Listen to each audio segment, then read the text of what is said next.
Good morning. For the last few weeks, we've talked about the Great Commission. You are sent. We're all sent with a mission. Today and for the next few weeks, we're going to talk about the Great Commandment.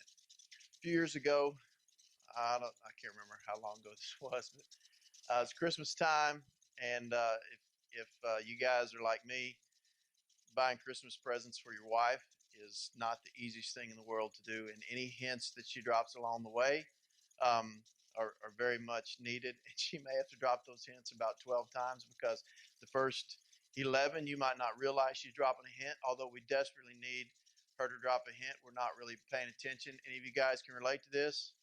Anybody? Okay, and the rest of you are liars.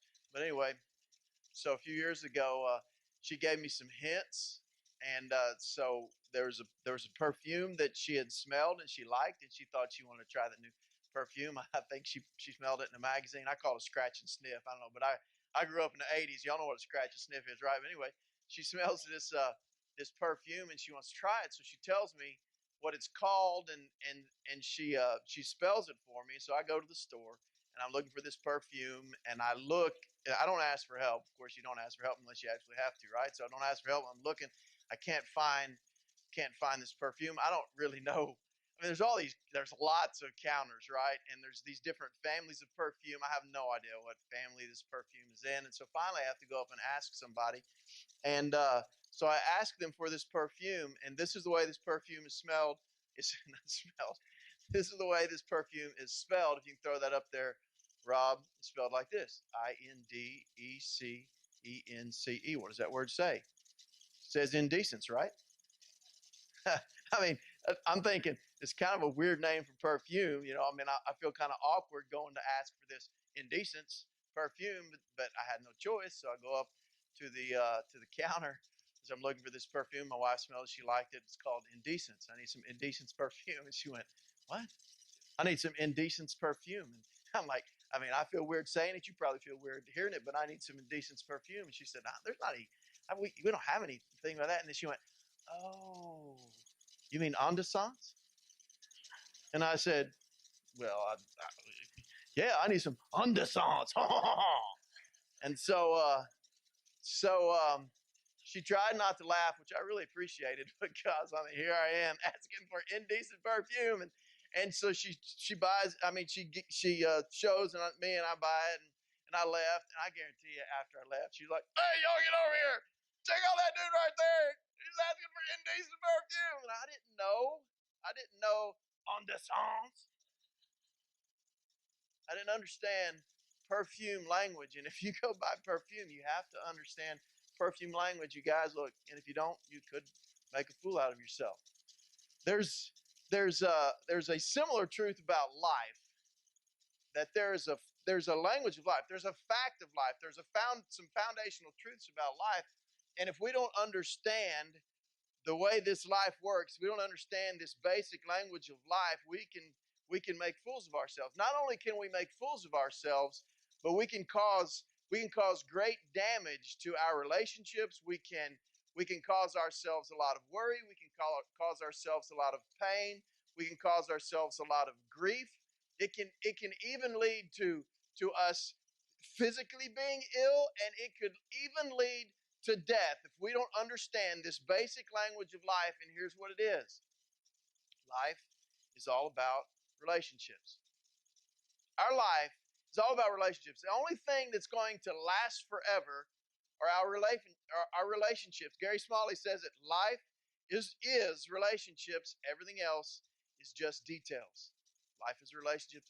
Everything else is just details. We spend a lot of time on everything else, and there's nothing wrong with spending a lot of time on everything else. I think back to when I was a kid, when I was in high school, played football. We lifted weights all the time. I mean, I lifted weights from when I was about 14 years old until probably my mid 30s. I lifted weights. I mean, it was a religion, right? I was not going to miss a workout. And I look back, I spent a lot of time lifting weights, and I look back down, I'm like, well, what do I have to show for it? Please do not answer that question. But I spent a lot of time. We spent a lot of time on a lot of good things. Those that just played instruments up here, they play those instruments because they spent a lot of time practicing them. If you can do carpentry work, you can do carpentry because you've spent a lot of time practicing it. If you're an artist, you spend a lot of time drawing. You've spent a lot of time painting. You are good at that because you've spent a lot of time doing that. If you're good at Fortnite, you've spent a lot of time playing Fortnite. And most of you adults go, "What in the world is he talking about?" You kids know exactly what I'm talking about. If you have a good vocabulary, you've spent a lot of time reading. The things that we spend a lot of time doing are the things that we're good at. But do you know how much time we spend focused on relationships, focused on making our relationships better? We spend very little time on the most important thing and the only thing that lasts forever. I asked a young man who was about to get married one time, who they had gone to their, who they was, who was doing their premarital counseling for them. I know it took me a while to get that out, didn't it? So I asked him who was doing their premarital counseling. He said, counseling. Well, what do we need counseling for? There's nothing wrong with our relationship. And I went, oh my goodness. You know, we think that relationships are supposed to come naturally, right? We think that relationships are easy. Now, I don't know why we think that, because who's involved in a relationship? Two people. And both of those people were born with very selfish natures, right? That's just a disagreement waiting to happen, isn't it? I mean, but we pay very little attention to relationships when that is what life is all about. Just yesterday, I was signing Mike up for baseball, and so we stand in line for about 15 minutes. Me, Mike, and Mary Helen are standing in line for about 15 minutes. We did not talk to each other because we were so busy listening to what was going on behind us. There were two conversations going on behind us. One was between a lady and her son, her young son, and a short conversation on the phone with her husband. The other was between a husband and a wife. So the ones right behind us, the husband and wife, and they're talking about whether or not he coached last year. She said something about coach. She said, you hadn't coached in years. He said, I coached last year. Oh, you didn't? She said, yeah, I did. I coached last year. You didn't coach last year. I did coach last year. She said, you didn't coach last year. If you're not here for all the practices and all the games, you're not a coach. He said, every game I was here for, I was on the field. And if I was on the field, I was a coach. He said, you weren't a coach. You were a daddy volunteer. I wasn't a daddy volunteer. I had to fill the thing out and sign it and give it to the league. And she said, every daddy volunteer has to do that. He said, no, the coaches do that. She said, no, every daddy volunteer. You just a daddy volunteer. I was a coach. And he said, look, I know that you got it all figured out and you know what you're talking about. So we might as well talk about it. You weren't a coach. And so we're just sitting there. I was like, wow, this is incredible. I want to turn around and say, look, I don't think this is the issue. There may be something else you might want to talk about. The other conversation was between a mama and her son. And so right when she got there, she has her husband on the phone. She said, you didn't tell me I was going to have to stand in line. I'm going to miss Riley's game.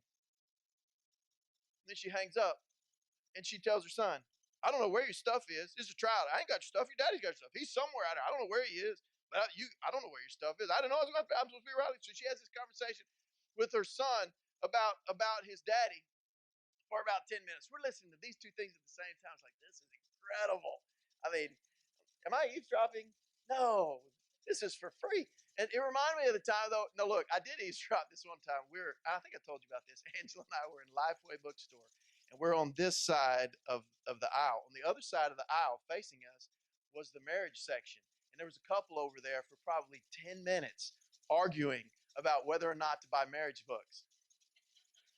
And that guy told her, I'm not going to buy them if you're not going to read them.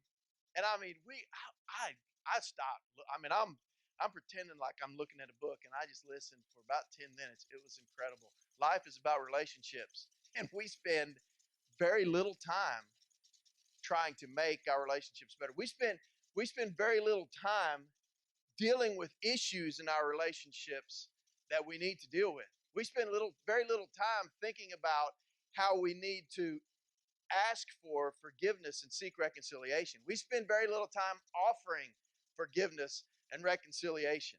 We just think relationships are going to come naturally, but most of our thought about relationships are simply this: how does this relationship make me feel? Because if it makes me feel good, I'm happy about it. If it doesn't make me feel good, I'm going to try to avoid it as much as possible. We spend very little time on the most important thing that there is, the only thing that will last forever. Gary Smalley said life is relationships. Everything else is just details. I think that's true. I think Jesus thought that was true. There's a passage, and you've heard it before. It's the Great Commandment. I mentioned just a few moments ago that that's what we're going to be looking at over the last few weeks. But I mean, wow, the next few weeks. I just said last few weeks. Okay, I may need to start this thing over again. Anyway, so the Great Commandment. So there's these teachers of the law that come up to Jesus. They're talking to Jesus, and this guy that asks this question, understand this. He knew the Ten Commandments. Not only did he know the Ten Commandments, he knew the other 600 or so commandments that were in the Hebrew Scriptures. He knew all of them. Not only did he know all of those commandments that were in their Scripture, he also knew all the extra commandments that they had added to make sure that they didn't break any of those original commandments that were given. He knew all of those things. He had them memorized, and he asked Jesus, what is the greatest commandment? And here's the dialogue between them in Mark 12, verses 28 through 31. One of the teachers of religious law was standing there listening to the debate. He realized that Jesus had answered well, so he asked, of all the commandments, which is the most important? Jesus replied, the most important commandment is this. Listen, O Israel, the Lord our God is the one and only Lord. And you must love the Lord your God with all your heart, all your soul, all your mind, and all your strength. The second is equally important. Some places and some versions say there's a couple of different places where this is written, and some of the versions will say it a little bit differently. But another way that is written is the second is like it. Love your neighbor as yourself. No other commandment is greater than these. So he summed up. Now get this. This guy had all of these commandments memorized. He probably was even slightly offended by Jesus. Just said, look, all that stuff that you've got memorized, you spend a lot of time doing it, I'm going to sum it up into two. There's really only two things that you really have to know. Love the Lord your God with all your heart, soul, mind, and strength, and love your neighbor as yourself. The people that he was talking to at this time were professionals at obeying the law. They knew all the laws. They knew all about what they had to do to be in right standing with the temple.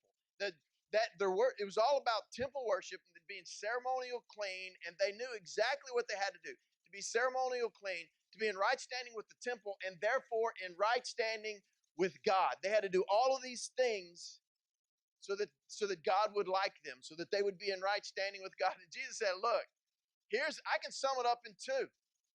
And these two are connected to one another. As a matter of fact, it's really like one and the same. They're equally important. The first one is to love the Lord your God with all your heart, soul, mind, and strength. The second one is to love your neighbor as yourself. And Jesus was saying this. They are related to one another. What he was saying was that they are directly proportional. Now, you guys are looking at the screen going, he is a math teacher. Why in the world would he put this stupid equation on the screen? The other day, Mary Helen came up and asked me a question as to how to do a problem. And the problem had to do with two things being directly proportional.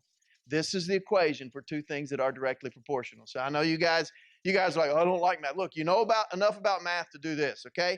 If that X value right there, if I plug in some number for X, then and that K is just a number, any number, make up whatever number you want it to be, it's just a number, okay? But if I plug in some value for X, then I'm going to get a value for Y, right?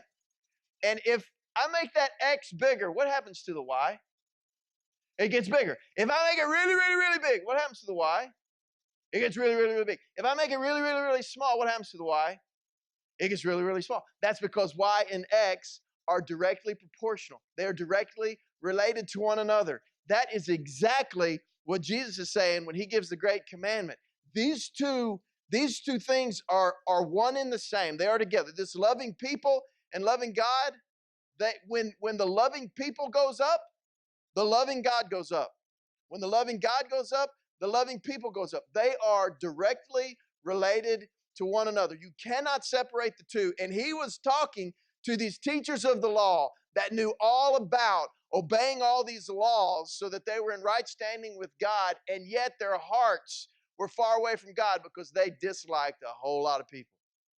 They thought that they could separate loving God and loving people. And if you've read the New Testament, you've read these interactions that Jesus had. These people that he's talking to, they hated Samaritans. So they thought Samaritans were from way back when. They had a Jewish past, but they had intermingled with other nations, and so they hated them. They were racist. I mean, so prejudiced, hated Samaritans. And Jesus was saying, look, you can't hate Samaritans, because if you can't love people, you don't love God. They looked at people, and they were very happy and quick to call people sinners, extremely judgmental. And when they looked at somebody that was a sinner, not only did they hate the sin, they hated the person. You probably are familiar with the story where they caught this woman in adultery. I don't know where the man was. They didn't bring him. But anyway, they caught this woman in adultery, and they brought her before Jesus and threw her before Jesus and say, okay, we're going to stone her. We're going to start throwing her. We're going to kill her.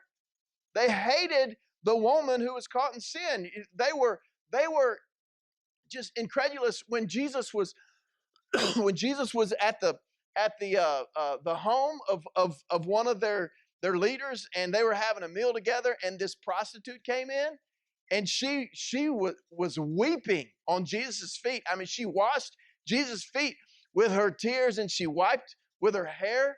Like, what in the world are you doing, letting this woman touch you? They hated people. They loved God. They hated people. And Jesus was telling them, that's not possible. These two things are directly related. You're loving God, loving people. They're on two sides of the equation, and they are directly proportional to each other. Just a second. I do have a hidden drink back here. So Jesus was telling them this. You can't love God unless you love people. The Sermon on the Mount, which is a collection of things that Jesus probably taught over and over and over and over again, in Matthew 6, he says this. He says, you cannot be forgiven unless you forgive other people.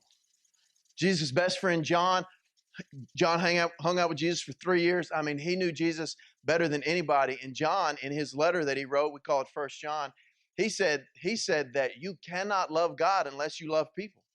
That our horizontal relationships are connected with our vertical relationships. John said, if you think you love God and hate your brother, then you are a liar. He said, how can you love God who you cannot see when you can't even love your brother who you can see? They're directly related. The Great Commandment really talks about three relationships that we're going to talk about over the next few weeks. The first is our relationship with God. The second is our relationship with others. And the third is our relationship with ourselves. We're going to talk about those three. But today, I just want to talk about this one fact, that Y equals K times X.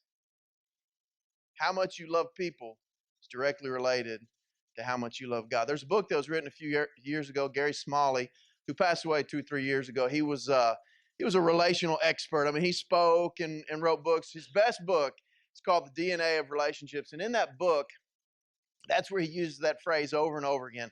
Life is relationships. Everything else is just details. But in that book, he talks about some basic facts of life. And he calls it the DNA of relationships. What he could have called it is, these facts were true about Adam and Eve. They've been true about everybody up until you. They're true about you, and they will be true about anybody else that walks on the face of this earth.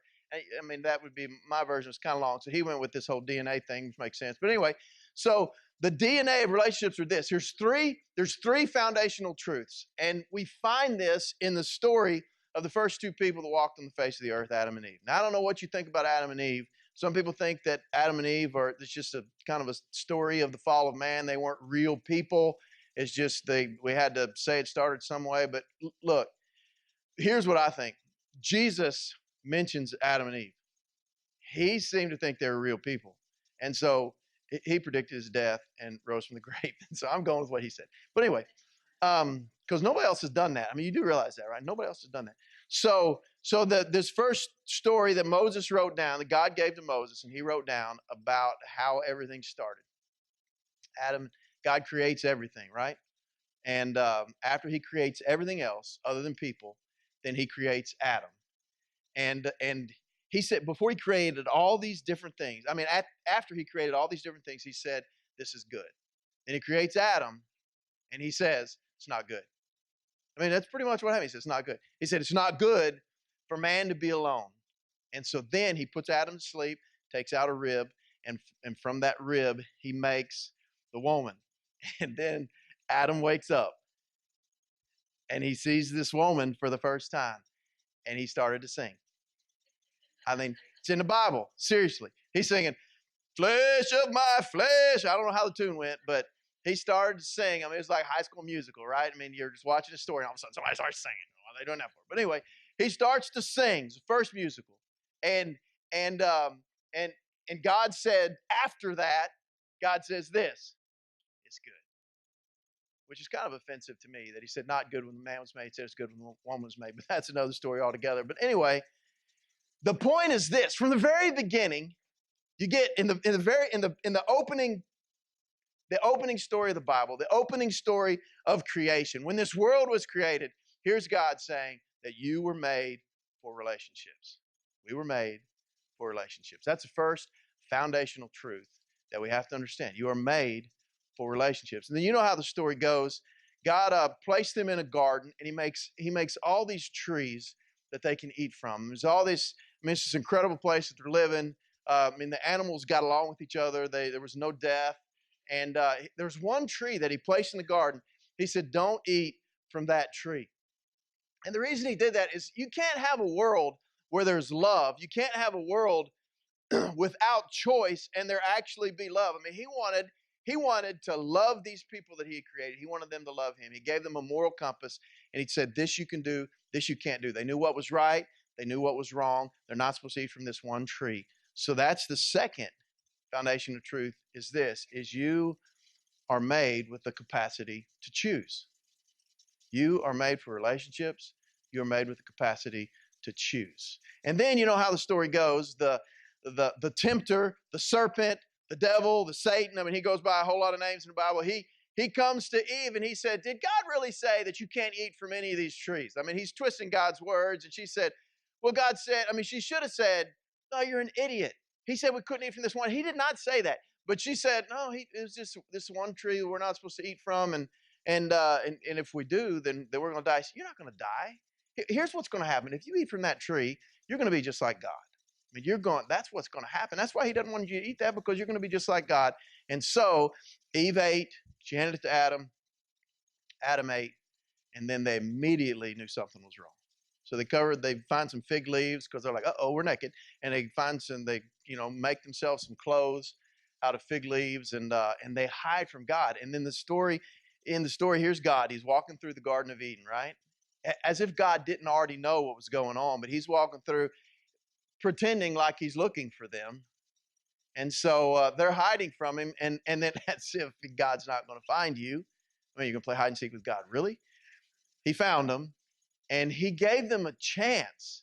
Now, they had already messed up. I mean, they had already sinned, but He gave them a chance to come clean. He asked them, He said, did you eat from the tree that you were not supposed to eat from?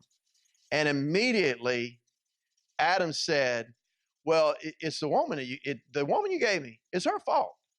She's the one that she did it first, and she got me too. And what did she do? She said, it's that serpent. I don't know what he's doing here, but it's his fault. Immediately, they blamed somebody else. That's the third foundational truth. The first one is this: you're made for relationships. The second one is that you are made with the capacity to choose. And the third one is that you are made to take responsibility for yourself. You're made to take responsibility for yourself. That's what kills so many of our relationships. We don't want to take responsibility for ourselves. And when we damage relationships, we don't want to come clean and say, look, I did this. It's my fault. But you know what? I did this because they made me do it. You know, the only reason that I flew off the handle and started yelling is because you pushed my buttons. You made me mad. No. We are made with a capacity to choose.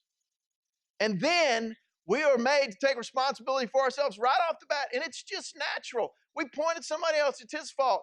It's her fault. It's their fault. It's not my fault. We were made to take responsibility for ourselves. Now, back to what we were talking about originally. Our Our relationship with God is directly proportional to our relationship with people.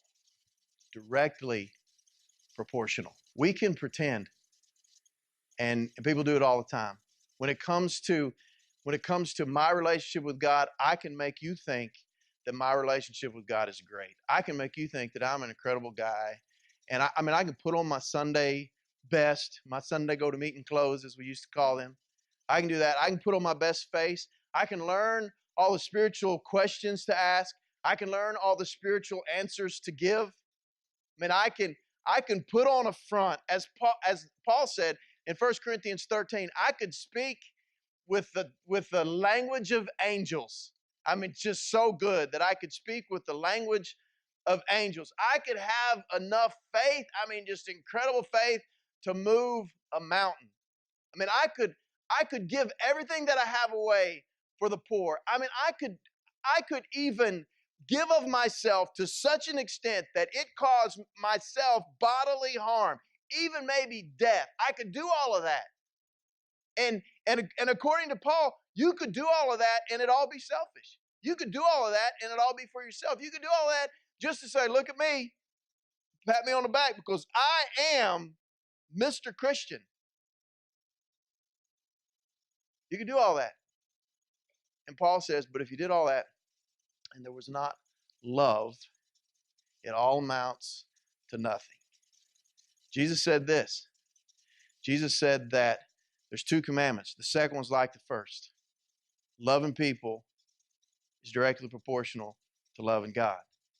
John said this, how can you say that you love God who you cannot see and yet you hate your brother who you can see? That's not even possible. So, today, I don't know where you are spiritually, but let me say this. If you are here today and you would say, you know what, I'm not a Christian, it may be that you're not a Christian because you've looked at some of us. It's very possible that you may not be a Christian because you've looked at some of us and you have seen the way some of us have treated others of us, or the way some of us have treated others who aren't of us. We've been judgmental and we have just really treated people poorly. Let me say this. If that's you and would say, I'm not a Christian, and the reason I'm not a Christian is just because I've seen Christians and I don't want to be like them. Let me say this. You are absolutely justified in feeling that way. Absolutely. But let me also say this. That is not a reflection of Christianity. And when you see people that are living like that, the way that we love people is directly proportional to the way that we love God. And when you see people living that way, they may or may not be a Christian. I'm not going to make that decision, but I will tell you this, that is somebody that is not living close to God at all. And I would hope that if that's how you feel, what I would hope for you is this, that you would spend some time hanging out with some people that are doing it right. Because, and this is my own opinion, but I think Christianity is the best thing that this world has going for it. Because we have a Savior. We have a Savior who changes our life. And it's sad, but it's true. But a lot of us that claim to be Christians are not really living it. And those are people that are not really close to God. And I would ask you, spend some time hanging out with somebody that's close to God. There are some people in this congregation that I believe would change your life because you'd realize this is the real deal. This is absolutely the real deal. And for those of you that would claim to be Christians, let me say this. I just sold you out. I just invited people to look at your life. And let me remind you this. You can fool people. You can even fool yourself. But the amount that you love God is directly proportional with the way that you treat people, with the way that you love people. You cannot love God and hate people. And so, those of you that are Christians, my question is this. Any conversations that you need to have? Let's stand.